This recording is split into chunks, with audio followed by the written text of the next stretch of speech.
Okay, we can take two questions from the audience. So first one is, how could we hold the Duterte administration accountable for its reluctance to defend our sovereignty, particularly in the West Philippine Sea issue?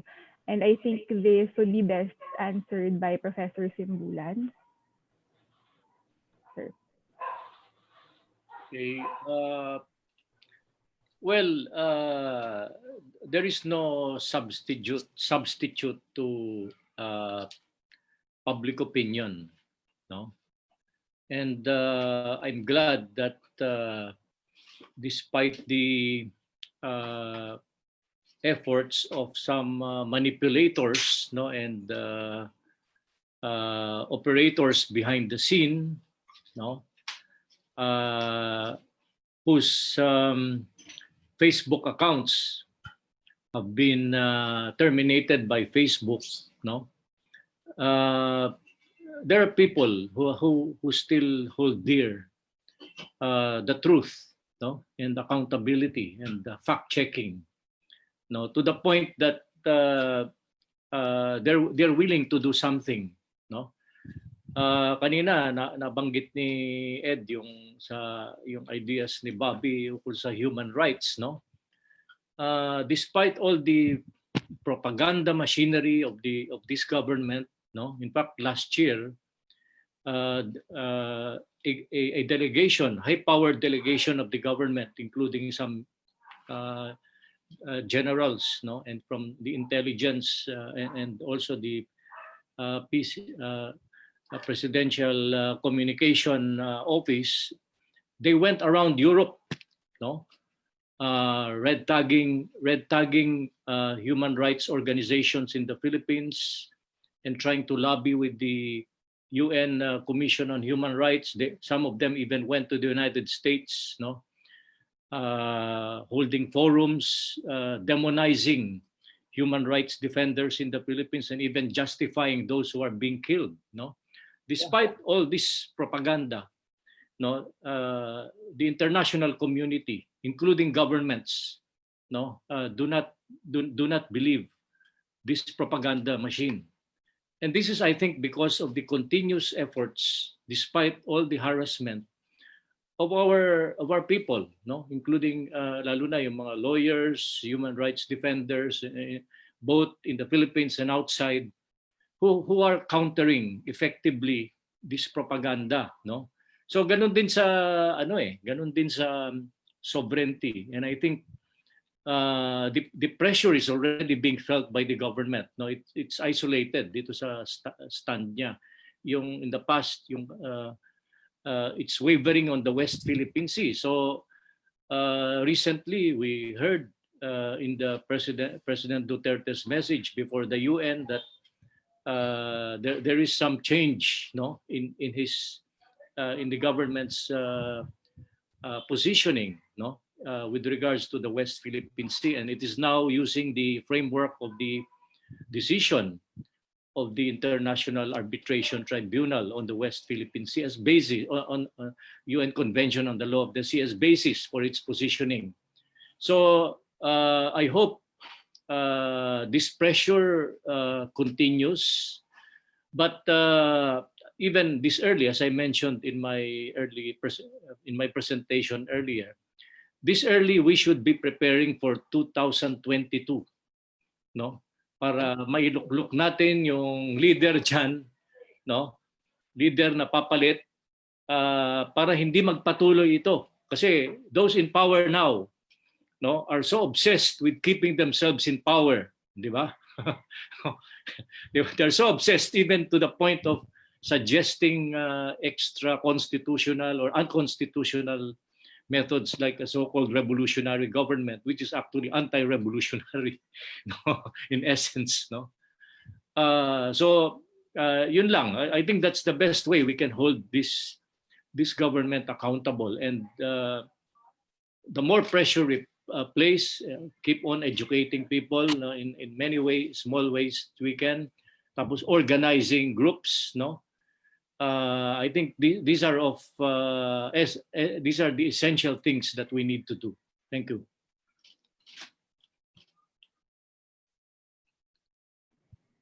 Thank you, Sir Simbulan. Next question, meron pong nagtatanong kung ano yung ibig sabihin ng protectionism base po sa discussion ni Dean Rene. So, sir, is it okay if you elaborate more on this concept we call protectionism? Thank you. Actually, ho, is a source of confusion sa mga discussion sa economics. And I think Jack can contribute to the discussion. Kasi ang sinasabi nila, protectionist ka kung naglalagay ka ng bakod, fence. And then pag naglagay ka ng bakod, yun ay hindi raw maganda dahil sinasara mo yung ekonomiya. But ang sinasabi naman ng Fair Trade Alliance, yung sinasabi ni merong isang American poet, I think si Robert Frost yata, ang sabi niya, we need to build good fences. Ibig sabihin ng good fences, hindi naman yung bakod na walang sangga na wala kang protection. Hindi na to the point na pati yung pati yung bathroom mo, toilet mo, mabintana at pintuan bukas. Hindi rin naman maganda yung sarado-sarado. So, yun ang sinasabi nating issue ng mayroong magandang samahan. And that is the discussion happening in many countries today. Yung isa pa sa WTO, galit na galit ang mga developing countries, pinipilit ng US, ng Europe at ng ibang countries, mga developing countries, magbukas naman kayo ng palengke. Narito ang aming mga agricultural export. Ang sabi ng developing countries, sabi nila, bago nyo gawin yan, alisin nyo muna yung subsidy mo. I was young na merong subsidy na as much as $250,000 per farmer sa merong US Farm Bill.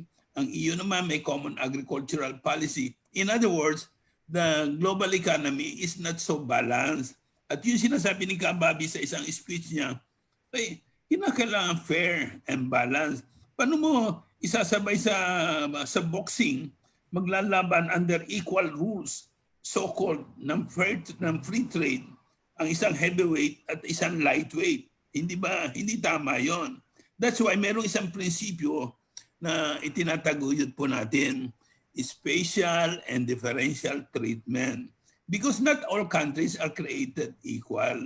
And then bago ka mag-usap ng mga issue ng mga pagbubukas o pagsasara ng palengke, pag-usapan mo muna ano yung iyong development priorities. And based on your development priorities, based on existing realities sa iyong ekonomiya, magtayo ka ng ano yung iyong vision. So, ugnay-ugnay po yon. So, yung pong protectionism, maaaring magamit mo in some cases, maaari rin mag-liberalize ka in some cases. But the most important point is you have a very clear vision of how to grow your economy in a fair, balanced, coherent way. Thank you. All right. Maraming salamat din and Roland for taking on the questions. Medyo overtime na po tayo, but I think it would be great if FNF and Natanyadas and this group can have another webinar to expound, palamanan pa ulit natin ano yung mga kailangang nating gawin and where we want to go. At this point, to give a response on behalf of the Tanyada family, it gives me great pleasure to introduce my boss for 9 years in the House of Representatives. These days, ano na lang po siya, Citizen Erin, Attorney Erin, who busies himself teaching Constitution to students of the Polytechnic University of the Philippines while taking on law cases in the Tanyada, Vivo, and Tan law firm. He is the Liberal Party Vice President for External Affairs. Dati po siyang student leader. He became a lawyer who fought for farmers, informal settlers, and workers' rights. He's a recipient of Quezon medalya ng karangalan for his exemplary government service in the field of legislation. He pushed and relentlessly fought for the passage of progressive laws, progressive legislation such as Freedom of Information Bill na hanggang ngayon ay wala pa rin, and institutionalizing the people's participation in budget processes. He authored the Renewable Energy Act and the People's Survival Fund, among other laws. A man who firmly stands by his principles to fight for our people's interest no matter what. A true blue human rights defender. Friends, please welcome Kababi's firstborn, Katani's namesake and grandson, my ex-boss, that is, Lorenzo Erin Tañada III. Erin? Maraming salamat, Jack, no? Before I give my response, Ed wanted to add to what Roland was saying. And I'd like to pass on the floor lang to Ed para at least yung trend of thought niya hindi mawala at go to us. Go ahead, Ed. Okay, all right. Apologies, Ed, for missing that. Yeah, very briefly, I just wanted to say how important the idea of Roland was, that we have to prepare for 2022.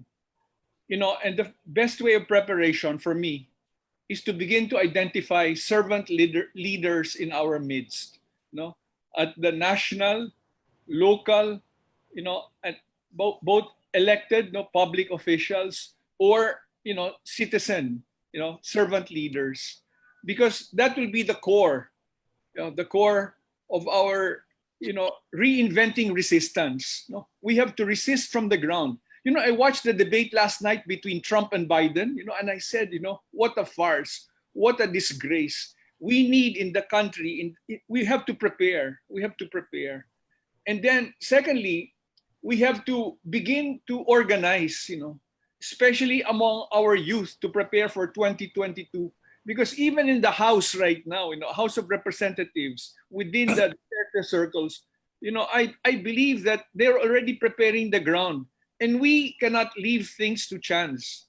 And then finally, we have to learn to mobilize online, you know, and offline. You know, we have to face-to-face. And, you know, in social media, we have to reimagine ways of communicating with each other. We have to reimagine ways in what I call the para-pandemic period. Because this pandemic will be with us for some time. And we have to learn, how do you struggle? How do you reinvent, you know, resistance? How do you reimagine ways of communicating, organizing, and mobilizing? Because at the end of the day, you know, it's in our hands. You know, as Bobby has always said, you know, it's in our hands. You know, the future of this nation, you know, the building of a sovereign nation is in our hands, and it can be done. I think what Bobby's life has demonstrated is that everything is possible. You know, everything is possible if our people are united. And so, mabuhay, mabuhay. Laban lang, laban.